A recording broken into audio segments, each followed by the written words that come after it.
How's it going, guys? DragonStar production here, back with a brand new What If. This one, well, I figured, why not another Bardock What If? Y'all seem to really like the first one, and I like Bardock as a character, so I felt like continuing his story with another What If. This will be Dragon Ball Minus / Dragon Ball Broly Bardock because, well, that's where our story begins. That being said, I present to you, what if Bardock never returned?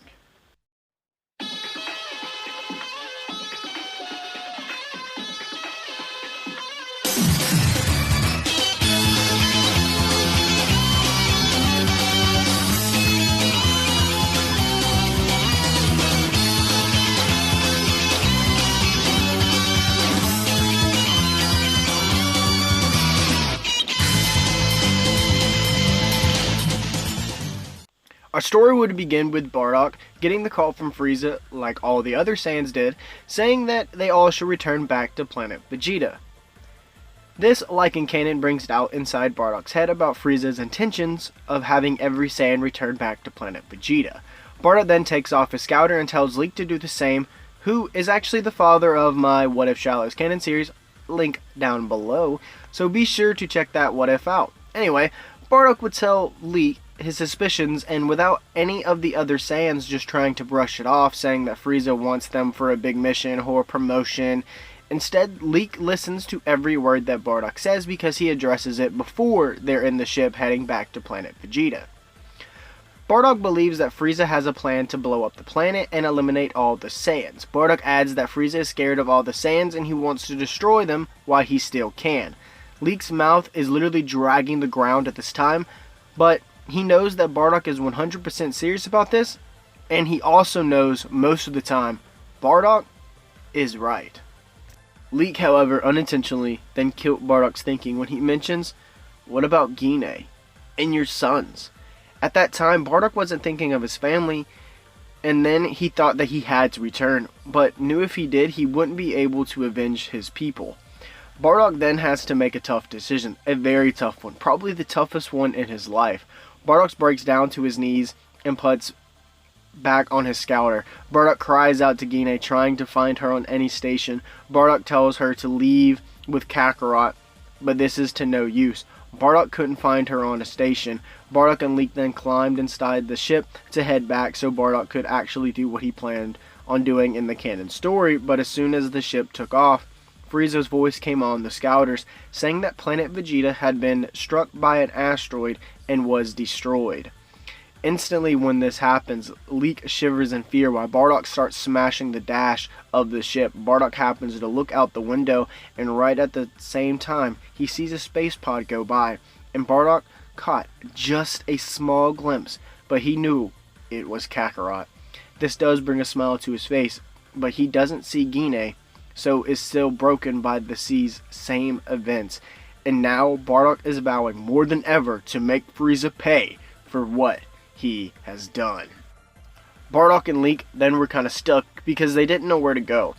Bardock was thinking about going to Earth, but he didn't want to be caught there because he figured that Gine knew to send Kakarot there. But that being said, Bardock, knowing he couldn't go back to any of Frieza's occupied planets, he goes pretty far off to where Frieza wouldn't be able to find them.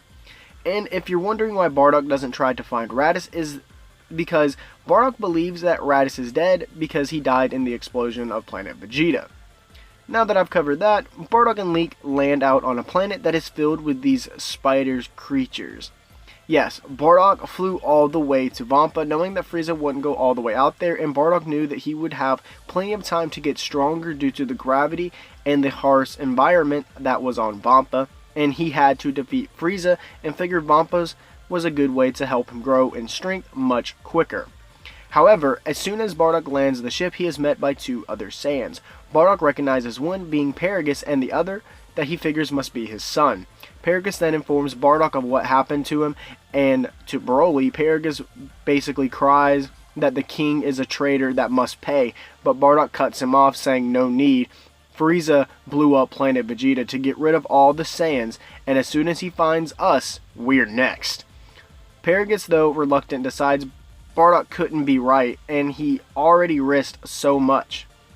Paragus then goes on to explain how Broly has some insane and potential, saying that his power level even cracked the Scouters back on planet Vegeta. Bardock takes notes, and all the other Saiyans that are there start training.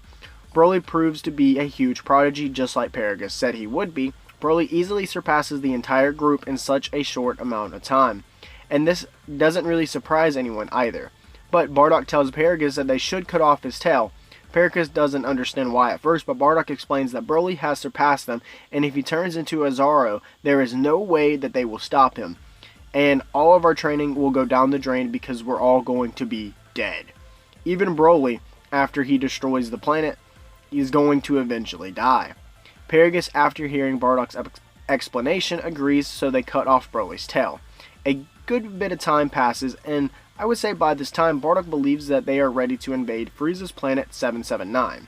So I'll go over some power levels so that we know where everybody stands going into the big fight. And I know this seems kind of large, but I feel like with non-stop fighting, and that's literally it, Broly is at a power level of 5 million, Bardock is at a power level of 3.6 million, Leek is at a power level of 1.4 million, while Paragus is at a power level of 530,000. And if you're wondering why Paragus is a little bit weaker than everybody else, is because he eventually hit that age to where he wasn't growing much stronger, but he did get a lot stronger while he was still not in that age gap.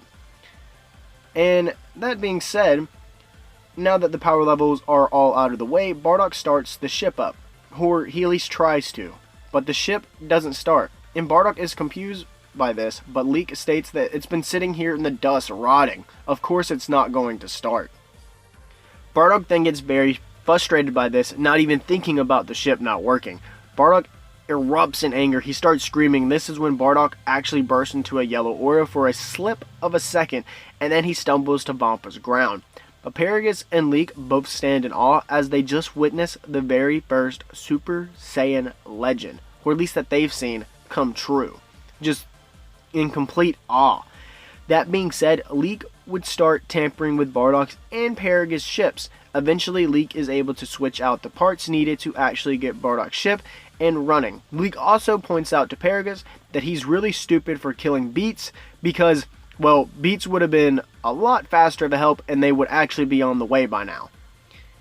However, during this time, Bardock decides that they aren't ready yet, saying that he's got to achieve this Super Saiyan thing first, and he thinks Broly might have something inside of him too.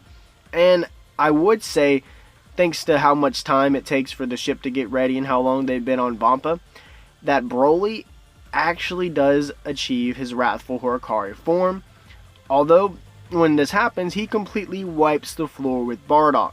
But in this one incident where Broly just loses it and Bardock sees his rage taking over and tries to stop him, but Bardock can't come close. Instead, he just closes his eyes and takes the beating.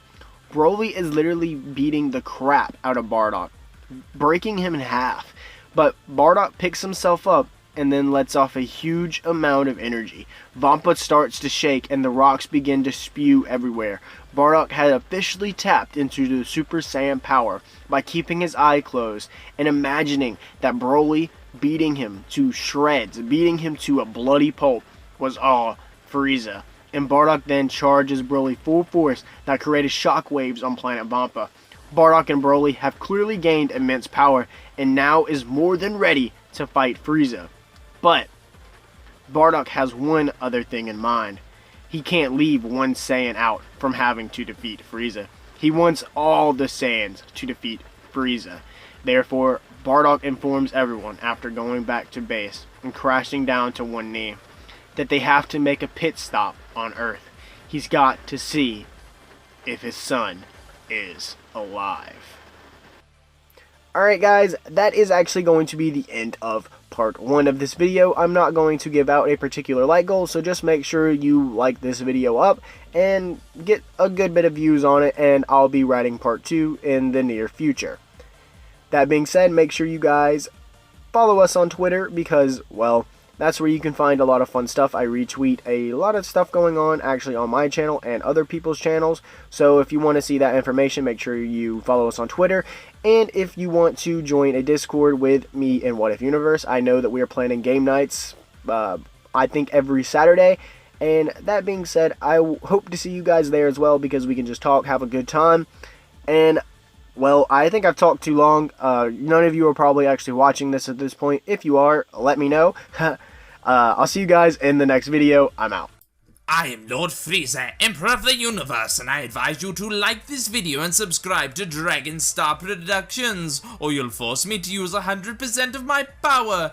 Oh, ho, ho, ho. But that won't be necessary because you've already hit the bell for all alerts and notifications. Ho, ho, ho, ho.